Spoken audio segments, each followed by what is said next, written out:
space where beauty meets authenticity and transformation is not just a possibility, but a promise. I'm absolutely thrilled to introduce you to someone truly special, Dr. Rukmini Vinaya Rednam, the compassionate force behind the countless remarkable transformations in the vibrant city of Houston, Texas. Picture this: every curve, every contour crafted with care and expertise, not just by a board-certified plastic surgeon, but your very own cheerleader for self-discovery and confidence. Get ready to embark on a journey where we explore the art of science of feeling your very best self. This isn't just a podcast. It's your cozy corner of empowerment and inspiration. So pull up a chair, pour yourself a cup of kindness, and let's dive into the Confidence Doc podcast with Dr. Rukmini Vinaya Rednam. Welcome to the Confidence Doc. I'm very excited about this episode. I have a very, very special guest, Miss Erin Ho, with us today. Hello. Erin is, well, actually, Erin, why don't you introduce yourself? Oh, man. I'm Dr. Rednam's physician assistant. I've been working with you for about 6 years now, almost. I'm in the clinic as well as in the operating room, so I have one of those unique experiences where I get to see both in clinic, before and after, as well as like in surgery. So I'm kind of there through the whole process. And truthfully, except for my family, Erin's probably the person I see the most in a week. I gained the weight gain. You're welcome. When she got pregnant, we can't do this, and we can't do it again. She gets pregnant. I gained the sympathy weight that Ethan should have gained. The cheesecake. It was hard when I was pregnant. I wanted to eat everything. But which Erin and I have had a long relationship. Yeah. And, I rely heavily on her. She is my right-hand woman. And we thought it would actually be very interesting to talk about something that we see in our everyday, and that is how plastic surgery affects relationships. I think it's one of those situations where you hear a lot of people, like counselors, they talk about how like stressful situations bring out the best or the worst of relationships, and surgery is definitely one of them. There are some times where like we've had to have those conversations with like people who didn't tell their families that they had surgery, and we had to be like, well, it's time to take them home. Surprise, surprise. She didn't just get a facial, she got a facelift. There's a big difference. 6 hours versus 45 minutes. So it's been sometimes withholding, other times it's been where the plastic surgery totally changed the relationship two people had with each other. Like an example is, we've had times where someone's lost a ton of weight, and they decide then to have plastic surgery. And while their spouse seems supportive of them, they're really nervous because, oh my gosh, she's going to get hot and she's going to leave me. And these are all things that you don't think about when you go into plastic surgery, but we do quite a bit of mental health. And relationship counseling kind of comes hand in hand with it.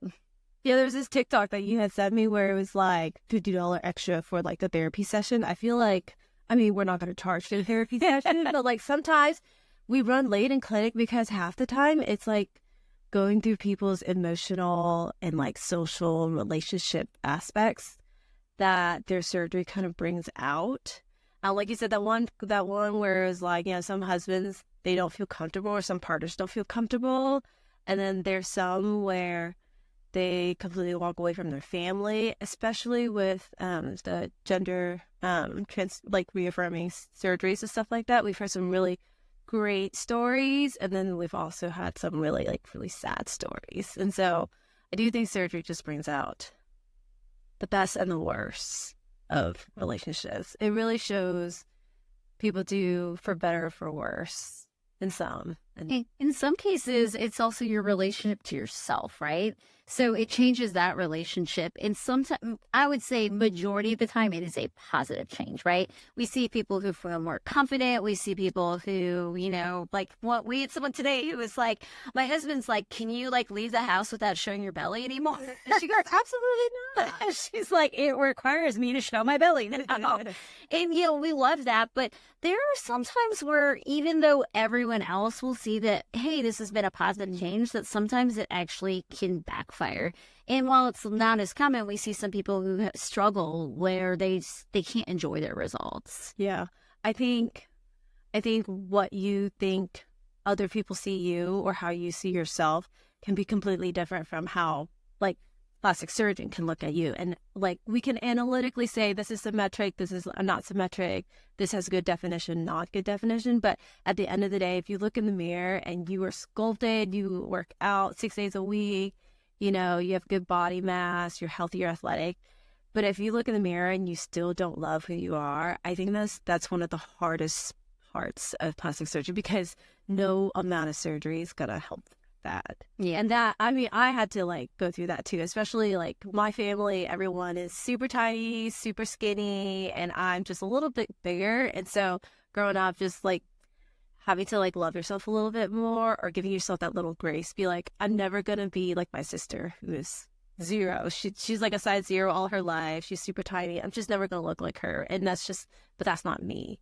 I think that's been really hard. But we've had a lot of success. Like, they've been receptive to, like, mental health, especially. Like, I think that's a big part of plastic surgery people don't think about. Yeah. And that's actually why, like, I have to talk about the group that we started working with, Pop Recovery, because the whole purpose and the way that I even found them and they found me is because I wanted to be able to provide better for our patients. And I think I shouldn't even say we all did. You know, we would see this, and I think that I can speak for you too, that, well, like, when we see somebody struggling, it hurts us. Like, I don't want somebody struggle. I want them to feel happy. And sometimes, because I am not a licensed mental health care professional, sometimes I need that extra help. And so I love that what I'm doing now with my patients with POP is that they get that mental health care starting before surgery. And then they have it during and they have it afterwards. And so I feel like we're doing a better job for our patients by helping not just prepare them physically, but also mentally. And some of the pre-ops that I do, because I'm the one who kind of go, like, or whenever I do pre-ops, I usually tell patients the first week, you're going to hate us. You're going to be like, I wish you never did this to us. Why did I do this kind of deal? It's a struggle. You don't really know what you're walking into until you walk through it. And then when you walk through it, I think it's even hard to put into words. I can tell you what it might feel like, but I've knock on wood, I've never had surgery myself, so I can't say what it feels like to have sutures taken out, or like lipo 360, or not being able to move my arms for 6 weeks. I don't know what any of that like, and I also don't have kids. I don't know how anyone does this. Yet, Erin, yet. I don't have kids or a pet. I take care of myself. It's a struggle. Well, but this is the thing. I actually think that I've learned more about myself taking care of people and seeing how, I am amazed at how strong people are. Like, you know, humans can be pushed to such limits, yeah, and come back bouncing, you know, smiling. Yeah. But at the same time, like, we do get a little peek into some of the people's reasonings, right? From why they end up having surgery. And it's not always the same thing, you know. From the outside, people say plastic surgery or vein. That's the reason. And that's very rarely the reason why people are having the different types of surgeries we do. Yeah, no, I think every once in a while we'll get that revenge body, and I'm all for that. I'm all for the revenge body. But more so, I would say 9 out of 10, it's more so, I've waited so long. This is my one chance. This is finally the time that I'm going to do this for myself. And I think that's a lot better than the other alternatives. Yeah. I had somebody today in clinic, and she was just crying. She's like, you know, she's in her 50s. She's like, I never felt comfortable in my body ever. She's married, she's kids, she's happy. She's like, I'm happy, but she's like, I just never felt happy with how I looked. And she's like, it's her birthday today, and she was like, I'm so happy. She's like, I just cannot wait to go out. And you know, that it's hard not to get choked up. You feel really good when you hear that, and that moment, that's not vanity. I wonder why though. I wonder why people wait till they're like, I get scared. They get scared. I guess so. I mean, like, my mom tells me this all the time because she grew up very different than this generation. Like, I'm first generation here in the U.S., and so she grew up in a very different situation. But, like, I wonder why people are so afraid to do things that maybe, although a little drastic, but, like, would bring them so much joy and, like, so much happiness and, like, seize the moment and something like that. I also know it's a little bit of selfish or self-centeredness, but at the same time, like a happy you is the happiest, the best version for you to take care of others too, right? So I know I hear from a lot of our women that, like, especially moms, that they feel like they're putting their life at risk and that that's selfish of them to do that. It can be finances too and timing. Like, well, who's going to take care of everybody else if I have to be taken care of? So, I had someone tell me that. She's like, oh, I'm kind of worried I'm taking away from my kids, like summer activities because, I'm doing this for me. And I'm like, a happy mom is going to be the best thing for them. Like a happy, healthy mom who takes care of herself. And if this is what you need and you feel like this is what's going to bring you a lot of joy, I think long term, health wise, I think that's the best. I had a patient also recently who is single, and she said that literally just weeks after her surgery, she'd never been hit on so many times in her life. And I was like, do you really think it's because of just your surgery or because of how you're walking after your surgery, like how confident you are? And she's like, no, I really think, she goes, it is. It's because I just feel so confident that I'm like walking around differently. And I was like, I'm like, that's another, that's like how your relationship to yourself changes. Is like you did something for yourself, you feel good, and you're just walking with a little more pep in your step, and they come knocking. Think that like where sometimes it's sad is like, when we talked about like when someone has maybe body dysmorphia and they're not seeing what we see and their relationship is strained. Other times it's where they don't have a supportive spouse, right? We've had people who have straight up lied about what they're having done, or they feel like they have to hide it. And I hate that for them. I hate that they can't be honest because they clearly want it because they're going to do it. It really does. When we see people coming out, we really do learn more about like complexities of different people's lives. Yeah. What else are they like? So we are always open to working with people. We just ask that they never catch us in the middle of their life because I would really prefer not to have an angry husband or wife knocking on my door. Yeah, no, if you're going to do it, I mean, do it for yourself more than anyone else. And just hope that like, whoever's around you is supportive. But I will say having a support system helps so much more. Your recovery is significantly much better. I mean, the research of studies of like people who live the longest with the highest quality of life, it has nothing to do with diet. It has nothing to do with medicine. It has nothing to do with, a little bit of medicine, but it has mostly to do with the social aspect. They grew up in the same community as their friends that they've known since childhood. And so they always have their kids, their friends, their family, a supportive network of people who are always there for them. And those are the longest living, happiest, healthy people on the earth. And I think having a supportive, like I said, group of people or girlfriends or friends, their family who's always there for you, I think it helps a lot. And we see that too when we see like whether it's friends or family, they're supportive, and sometimes it's like this is my best friend since third grade, and they're there for them. Like you heal better. Positivity has a lot to do with how your outcome comes out, and there are studies showing that the power of positive thinking it works in the same way when the power of prayer and healing as well, because it's all positive energy going towards that. So I think that you do feel better with the community, and I know it's sometimes saddening because not everybody has that created. But the nice thing is that there are people who can help you when you don't really have that community. And even though we may not be a permanent part of people's communities, though for some patients we kind of have become their permanent community, for the time that we take care of you, we always say you're forever our patients, and we will be there too as part of that supportive community as well. But if not, we can always help. Like I like that people end up finding their community and finding their way into things or finding to groups and niches that makes them feel comfortable, makes them feel. Well, I think that's a lot why people who share their different types of journeys on social media with plastic surgery, whether it's weight loss, whether it's trans care, like whether it's just getting like a breast lift or breast reduction. I think that the reason that resonates so well with people is because you feel this connection with that person. And so in those ways, plastic surgery is actually making relationships with sometimes somebody who might be halfway across the sea from you, but you finding a common ground. And so that's why it helps build that relationship there and that trust. Yeah. In the, like during the photo consents and stuff like that, it always surprises me the most when the most conservative, like women who like wears the button all the way up high to the neck, they're like, as long as you don't show my face, if my photos could help someone, if they look like me and they have similar body shape and they have similar expectations like me, if it's going to help even just one person, you could show in my photos. And it always surprises me, like, how much people are willing to help other people. And like, even from being anonymous or not, but I hear a lot of the, like, as you know, it helps when I see pictures of someone who looks like me, who has a similar body shape or similar skin color, similar tone. I think it helps a lot because there is different diversity in like the definition of beauty. So Correct. And we do have people who are really anxious, right, individually to share their photos. And sometimes it's the pre and then post. They're like, oh my gosh, yeah, let me sign. Where do I put my pictures up? Why haven't you posted me yet?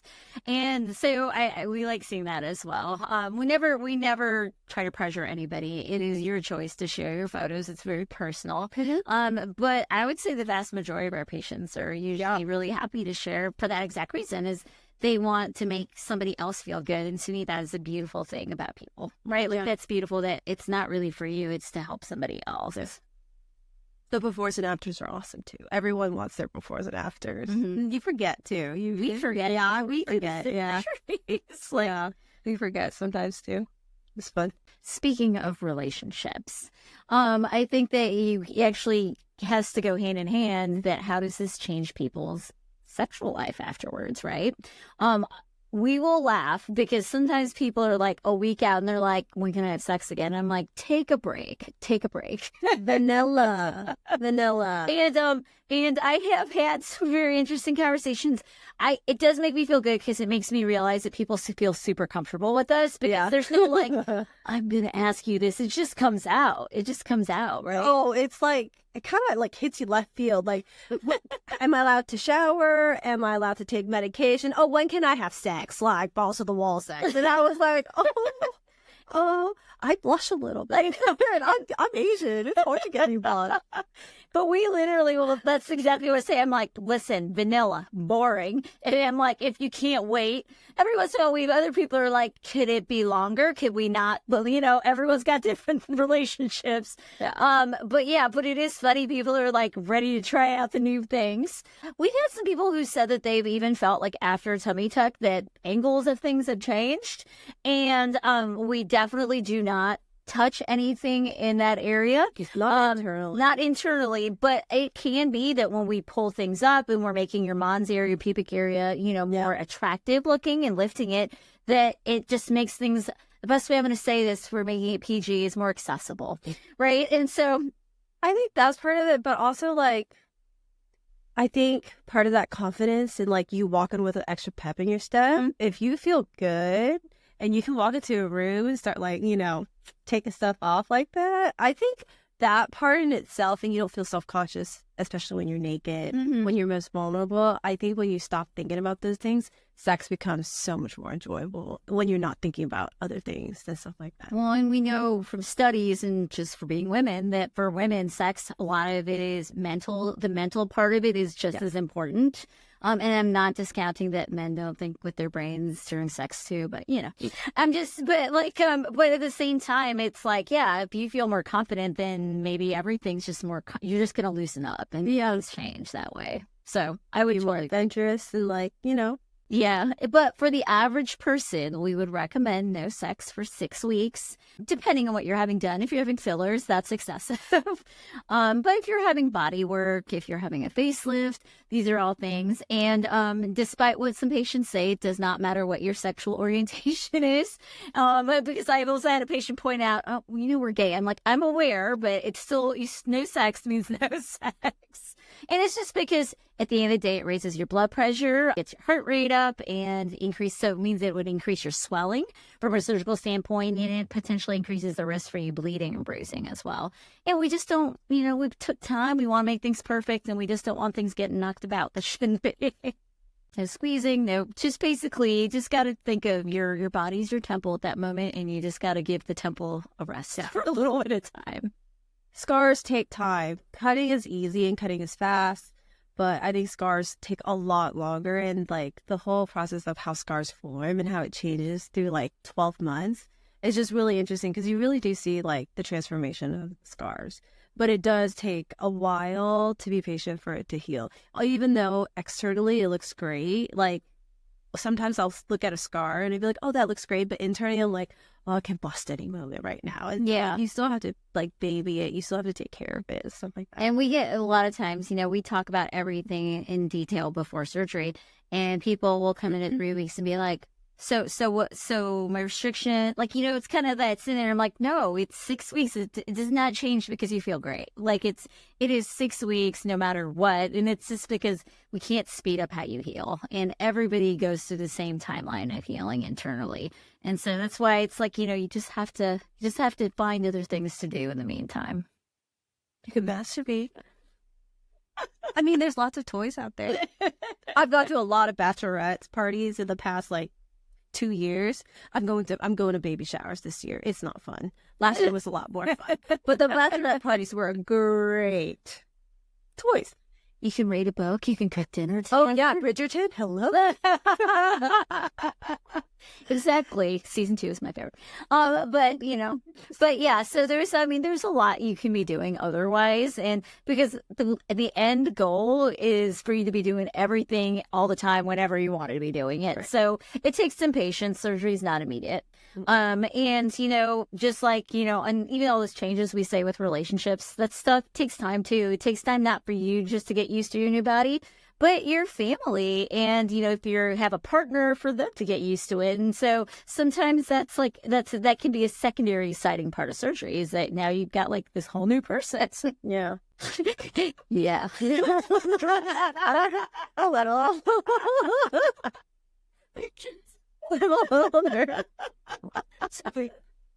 Is my mom gonna listen to this?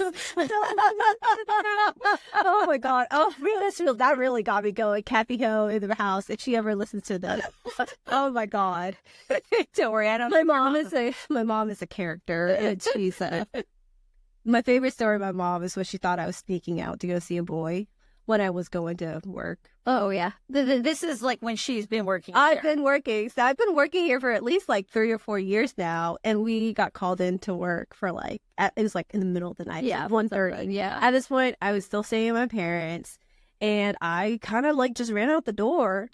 And at 7 a.m., we had worked all night, got maybe like 30 minutes of a break. Mm-hmm. We're going into another surgery, and I have my mom on speaker because she called twice. And so I was like, hey, what's going on? And in Vietnamese, she's just yelling at me, I knew you were sneaking out to go see a boy. Who is this that you're going to see out? I was like, Mom, I'm at work. Like, I said at work. She's like, no, you're not. You're a liar. You haven't done this in a long time. We spent the rest of the day talking about this. She's on speaker. Funny. On speaker. I had to repeatedly tell her, Mom, I'm really at work right now. She goes, yeah, whatever. I'll believe you. I was like, I'm at work right now. Like, we didn't understand what she was saying because she was yelling in Vietnamese, but we knew we could feel the gist of what she was in trouble. I was like, do I need to write like a letter for your mom so that she knows you're definitely at work? I'm turning 32. I'm turning 32. Welcome to Asian mothers. That could be an episode in itself. I love my mom. She's the best. I gotta say too is that like when we work in surgery, because Erin is in all the surgeries as well, and it's it's like in surgery we all have a special relationship too. That's our time. We focus on our patient. We're doing our surgery, but at the same time, that's the time where we catch up. Like, what'd you do this weekend? What's going on? What's your mom upset about? It's kind of like surgery brings the whole operating room kind of gets brought together, and I actually think when you have like that nice like symphony of how your operating room's working, like the whole day goes great too. So it's a side effect. It's not necessarily part of the patient's experience because they are asleep, but I do think people pick up on it. Like when they're coming in, they're like, you guys like working together. We do have some interesting music when we're going to play in surgery. And stuff like that. Yeah, music's definitely playing. Music is a big part of our relationship to surgery. Yeah. Because when Alexa's not working, we all are sad. We get really mad. Yeah. Alexa went Dutch on us one day. Yeah. She started speaking in Dutch. Mm-hmm. Yeah, we asked Justin Bieber and got German or something. Yeah, it was like German. Like it wasn't good. It was a lot of techno. It was not good. But this is a definite aside. But yeah, we have some interesting times in the operating room. I think that like if you are somebody that is considering surgery, taking parts of what we said today into consideration is like, how could it affect you personally? I think you should think about that before you have surgery, what your motivation is. I think it is worthwhile to think about, like, how is it going to affect my partner? While they're not the motivation and should never be the motivation for why you're doing it, I do think it's like something to think about is like, if this is going to negatively affect my partner, maybe that's something for you to think about. Well, why should you doing something that makes you happy and in your mind is improving yourself be something bad to your partner? So just know that sometimes surgery reveals, like Erin was saying, the good and the bad, sometimes it reveals things. And so we've had people become newly single afterwards. Yeah. And it's not that surgery that caused it. It just revealed something that was there. You know, but we've also had people find they're happy afterwards because they're so happy and things just fall into line for them. So, you know, if you're a person thinking about surgery, just recognize that it's not just your body you're changing. You're changing a lot of other things with it. Yeah. And it's not just you that's recovering. Remember that like someone else is going to probably have to help you and take time out of their day, and that how you carry yourself and how you love yourself and feel about yourself affects how other people feel about you too. So there's a domino effect. Yeah. Well, thank you so much, Erin, for joining me today. Yeah. This was a very fun conversation. And please tune in to the next episode of the Confidence Doc podcast. As we wrap up another episode of the Confidence Doc, I want to extend our heartfelt thank you for being a part of our community.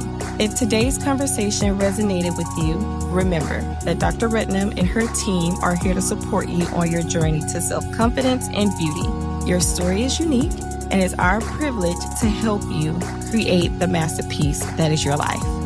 If you'd like to book a consultation with Dr. Rednam, you can visit her webpage at drrukminirednam.com. Fill out a contact form, and one of her coordinators will get with you accordingly.